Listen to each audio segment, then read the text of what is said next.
Welcome back CBS Beyond the Gates spoilers. Vernon never imagined there would come a day when he'd be standing outside a door that once felt like home, carrying a humiliation so heavy it pressed against his throat and refused to let him breathe. Being thrown out wasn't simply the loss of a place to return to, it was the loss of belonging.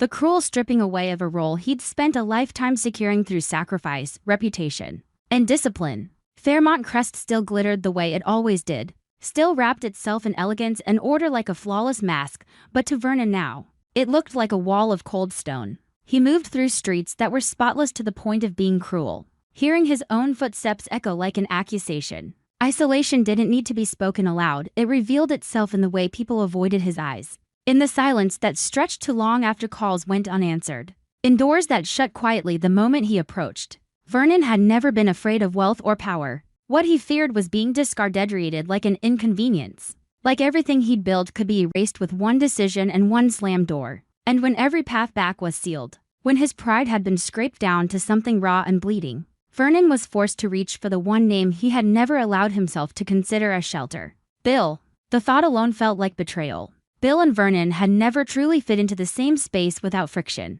Their relationship had always been stretched tight like a wire, ready to snap into something sharp and vicious. Recent clashes only deepened that tension, especially after the chaos surrounding Bill and Donnie ignited like a spark in dry air. Vernon understood what Bill was: someone who didn't step into conflict accidentally, someone who turned every messy situation into leverage. Yet in Vernon's darkest moment, he realized something bitterly ironic. Sometimes the only person willing to listen is the one you despise most, because that person has no need to pretend they care. The moment Vernon approached Bill wasn't a normal encounter between two men who'd spent years circling each other with suspicion. It felt like a quiet surrender. Vernon arrived without the steel certainty he usually wore like armor, without the controlled presence of a man who always knew exactly where he stood. His face held the exhaustion of someone who had fought too long to keep everything in place, and still watched it collapse. He didn't speak in the language of begging. Vernon was not that kind of man, but his silence was louder than any plea. It said everything Bill needed to know. He was empty. He was cornered. And the worst part wasn't losing his position, it was being forced to admit he could no longer carry the weight alone. Bill received him reluctantly, and that reluctance made the air even heavier. Between them, every past argument lingered like poison that refused to evaporate. Nothing needed to be repeated out loud for the tension to tighten. It was already there, thick and waiting, as if one wrong breath could shatter the room. Bill watched Vernon without pity, not with the softness of sympathy, but with the cold measurement of someone judging value. He didn't rush to gloat, but he did recognize a crucial truth. Vernon had been pushed into a place with no choices left. And in Bill's world, a man without choices was the easiest man to control. Bill's silence wasn't kindness, it was calculation. A quiet trap that encouraged Vernon to speak more than he intended, to loosen the grip on the secrets he'd protected for years. Still, Vernon wasn't searching for mercy. He was searching for something that felt almost obscene in its rarity, someone willing to listen. He confessed weakness in the only way he knew how, not through dramatic emotion, but through small cracks in composure, through pauses that betrayed what he refused to say outright. He didn't claim he was hurting, but it was visible in his restraint. He didn't admit he was afraid, but fear lived in the way he struggled to keep his voice steady. The situation involving Donnie wasn't just a scandal, it was a destabilizing force. A reminder that everything in Fairmont Crest could spiral beyond control with one reckless decision. Vernon didn't fear Bill's personal choices as much as he feared the chain reaction they could trigger. Donnie was a fault line, and Bill stepping onto it meant the ground beneath them all could split apart. Vernon knew he was facing a storm, and he didn't have the strength to stand in it alone unless someone on the other side of the battlefield reached out first. Bill listened, and that alone nearly disoriented Vernon. Not because Bill had become compassionate, but because he chose silence instead of mockery. That silence felt dangerous because it wasn't empty, it was observant, sharp, collecting every hesitation, every flicker of doubt, every place Vernon's story wavered. Vernon understood then that Bill wasn't simply listening. Bill was gathering evidence.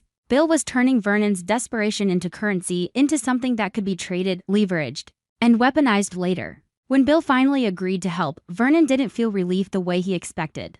Instead, his chest tightened as if he'd stepped from one darkness into another. Because Bill would never help for free. The condition wasn't offered as a polite request, it landed like a calm ultimatum. Vernon had to reveal the full truth behind every secret he had buried for years. No more evasions. No half answers.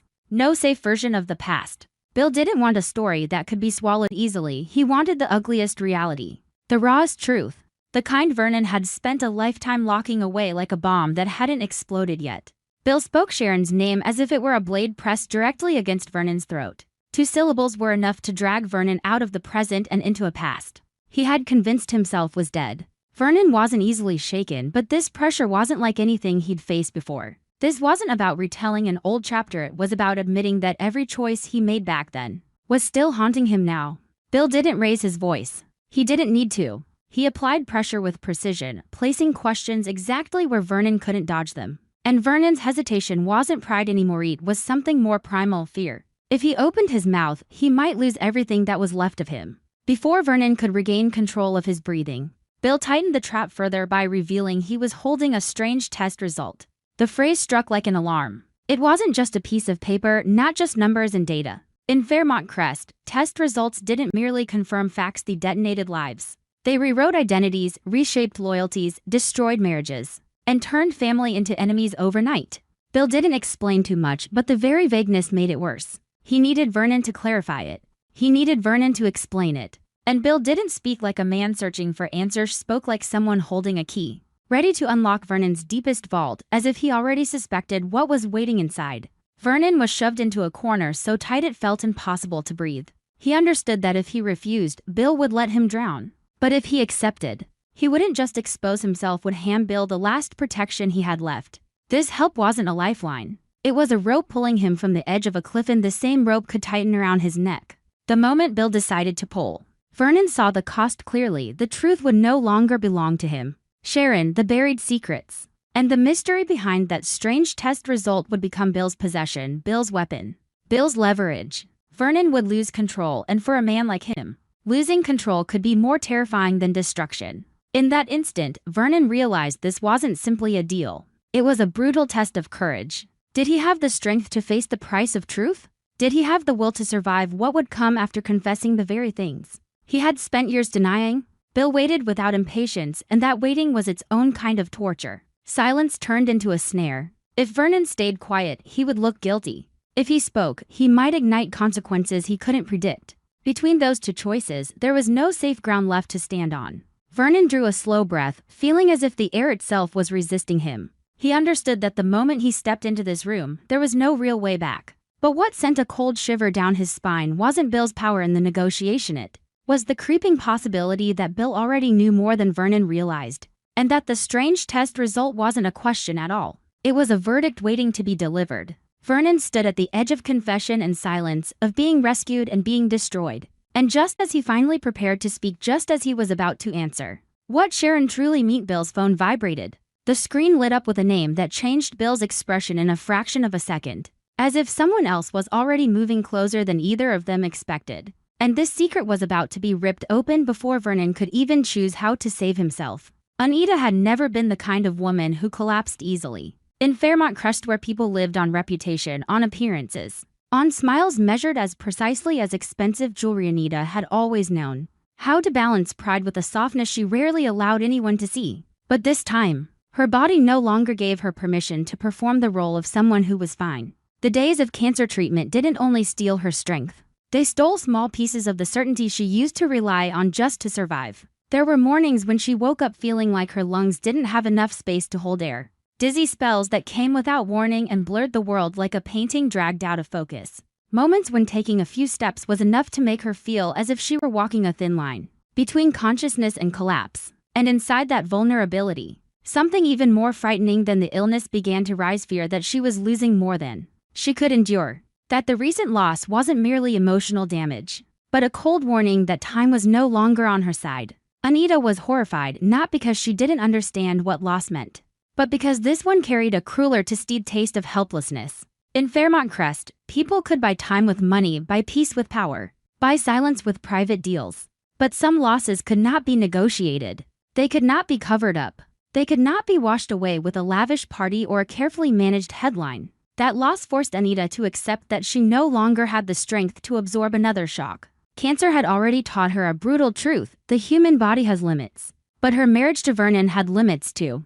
And the most terrifying part was that those limits weren't coming from the disease, they were coming from the lies, repeated and recycled, From the darkness that kept stretching between them. From everything that was never said out loud but still grew larger like a crack, slowly splitting the foundation of trust. Vernon, standing in front of Anita now, was no longer the composed man he had always tried to be. He saw exhaustion in her eyes and emptiness so exposed it could no longer be disguised by makeup or posture. Anita didn't need to shout. She didn't need to play the victim to make him understand. Her weakness was real, and that truth alone was enough to unsteady him. Vernon had always been the kind of man who handled problems through control, through organization, through answers that were prepared in advance. But Anita's illness wasn't something he could manage, it was a war. And every day that passed threatened to push the line between survival and goodbye a little closer. And in that war, Anita had no energy left to fight a second battle against a husband who still hid behind half-truths, who still refused to fully face what he'd done,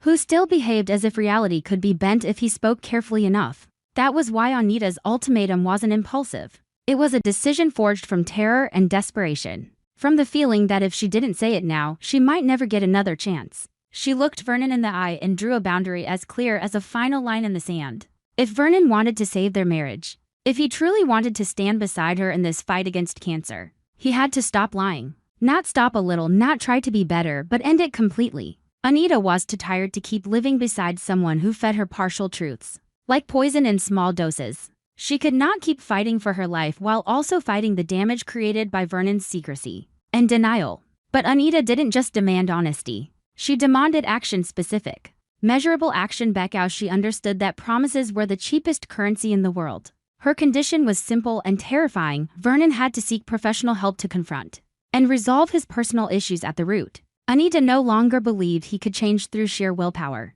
because she had watched him cycle back into old habits too many times. She had heard him swear he would never do it again, only to watch him repeat it with a different mask. Vernon had mastered the art of appearing calm while still hiding storms inside himself. Anita needed real change this time, structured change, accountable change, the kind that required him to face what he kept avoiding. Because she knew if he didn't, the lies would simply evolve, and the betrayal of trust would remain unchanged. And then, like the last blade, driven into an already wounded heart, Anita revealed something Vernon hadn't expected. The recent loss wasn't hers alone. It was directly connected to one of Vernon's lies. In that moment, the air in the room felt as if it had been stripped away. Silence became so sharp it could cut. Even breathing sounded too loud, too exposed. Vernon felt his heart sink as if an invisible hand had tightened around his chest. Because he understood immediately what it meant. He hadn't only hurt Anita with dishonesty. He had either intentionally or carelessly dragged her into consequences that had become irreversible. And with Anita's words, Vernon lost the last place he could hide. Vernon broke in a way few people had ever seen. Not with loud drama, but with an internal collapse so deep it left him frozen, as if his body had forgotten how to move. He used to believe his lies were protection for the marriage, protection for stability, protection for Anita's peace. He told himself he was shielding her from stress. But now he was forced to face the uglier truth. Those lies had become the very reason everything was falling apart. The loss Anita named wasn't just a painful tragedy. It was direct fallout from Vernon choosing secrecy over truth, control over transparency, comfort over trust. The most brutal part for Vernon wasn't Anita's anger. It wasn't even her accusations. The most brutal part was seeing the pain in her eyes and recognizing that he was one of the reasons it existed. He was haunted by the realization that some wounds could not be erased with apologies. Anita had endured too much already: illness, exhaustion, fear, a future that felt unstable and uncertain. And while she fought for her life, Vernon had forced her to carry another burden: the constant question of whether the man beside her was truly on her side or simply standing there while hiding something deeper. In the silence that followed, Vernon felt the past and present collide inside him like two waves crashing together. He began to replay every time he avoided the truth, every moment he chose the easier lie, every excuse he told himself to justify it. But the more he replayed it, the clearer it became. He had been protecting himself more than he had been protecting Anita. He protected his comfort, his image, his control. And now the price of that selfish safety was Anita's suffering, a marriage cracking at the seams,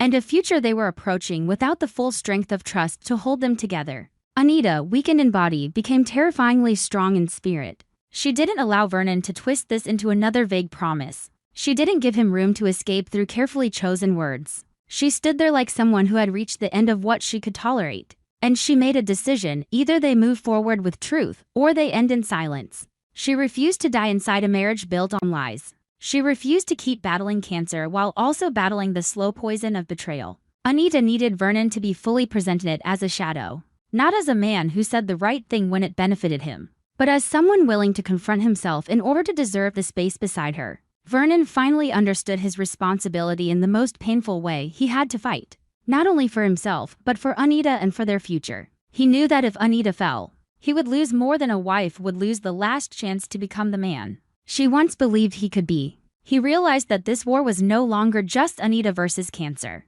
It was also Vernon versus the worst parts of himself. He had to stop running. He had to stop treating truth like an enemy. He had to admit that loving someone wasn't always about hiding ugliness to keep them calm sometimes. It was about having the courage to tell the truth even when the truth could destroy you. And what made the pressure even heavier was the fact that Vernon knew Anita didn't have time to wait. Every day, her health weakened another fraction. Every treatment drained more of her life. She couldn't afford Vernon's slow transformation. She couldn't afford to wait until he felt ready to change. Her ultimatum was a door opening in a single moment: either he walked through now, or it closed forever. In Anita's eyes, Vernon saw something more frightening than rage, exhaustion so deep it could become surrender at any second. It was the look of someone who had fought too long. Vernon began to understand that seeking professional help wasn't humiliation. It was surrendering the old illusion that he could rescue himself through the same methods that destroyed him. He could no longer survive by controlling and concealing. He could no longer believe he could keep secrets and keep happiness at the same time. The help Anita demanded was like a mirror, forcing Vernon to stare at the darkness inside himself, to touch wounds he had never dared to name, to confront the parts of his life he had buried so deeply he pretended they didn't exist. It was terrifying, but it was also the only path left if he wanted to keep Anita in his life, not only physically but emotionally. In the end, Vernon accepted a brutal truth: he could not rebuild shattered trust in one night. He could not repair deep damage with one promise. But he could begin. He could begin by staying still instead of fleeing, by admitting the harm he caused, by refusing to escape the consequences. He could begin by showing Anita that he was done choosing what was easy and ready to choose what was true. Because the hardest fight was never outside of him. The hardest fight was the one inside, becoming worthy of the woman who was fighting to stay alive. And as I write this, I can't help feeling a strange tightness in my own chest. Because stories like this always strike something painfully real. There are moments in life when we convince ourselves that a small lie will protect the person we love, that silence will make everything easier, that withholding the truth is mercy. But the older we get, the more loss we endureth, more we understand.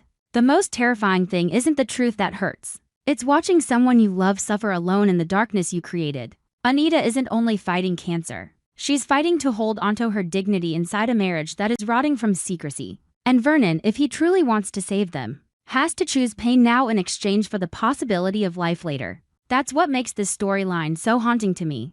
Because it isn't just Fairmont Crest Dramate's a mirror. It's the truth of so many lives. Sometimes an ultimatum arrives when we are weakest. But it's also the final chance to become better than we've been. Only just when Vernon starts to believe he can still turn everything around. When he starts to imagine walking into the kind of healing that might save Anita and their future. Something colder crawls up his spine, because in the loss Anita mentioned, there still seems to be one piece of truth she hasn't said out loud yet. A final hidden detail Thatton's exposed might not only destroy Vernon but make Anita realize she delivered her ultimatum far too late. The Beyond the Gates CBS Spoilers channel specializes in analyzing, theorizing, and discussing plot points in the series from the perspective of a longtime fan. This allows viewers to gain deeper, more objective, and interesting insights. Subscribe to the channel to stay updated on the latest news about the series.